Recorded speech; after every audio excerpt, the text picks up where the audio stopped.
Yesterday evening me, 23F, and my boyfriend, 29M, agreed that I would take him to look at some cars this morning. He lost his previous car in a crash, not his fault, and because he's not a covered driver on my insurance, I've been driving us everywhere since the accident. This morning I woke up around 8.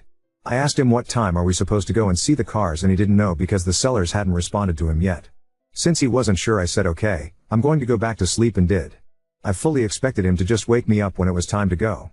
I am not a heavy sleeper, I am not grouchy or combative when woken up, and it hasn't been a problem in the past for him to wake me up when it's time for us to go somewhere.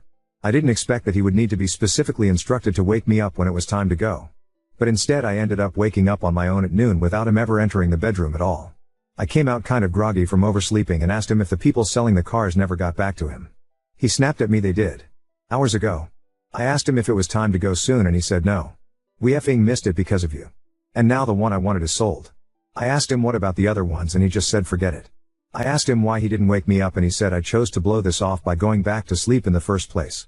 He ignored me when I tried to suggest a few methods of how this could be resolved, like tell me which car it was and I'll look for similar ones nearby, until he snapped and just screamed at me that I'm selfish and I ruin everything and I can't ever be relied on for anything.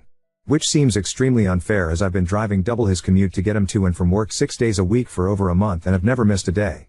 He told me he was going to his friend's house, an alcoholic who he only ever hangs out with to get drunk, and hasn't come home or communicated with me since.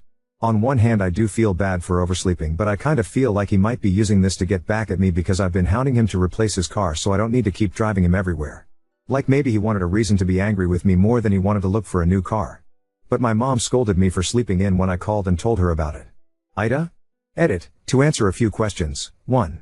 Yes, he was insured. Yes, he has the payout check from the accident. No, he hasn't spent it. 2. He's not a covered driver on my insurance because he said he wouldn't pay the cost difference if I added him on.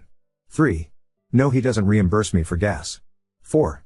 His friend's apartment is in walking distance, he wouldn't have needed a ride there. 5. We live in a city, so both Uber and public transit are possible options for getting around. 6. I do not know which type of car he wanted, its actual sales status, or whether he actually did his due diligence in trying to set up a time to go see it.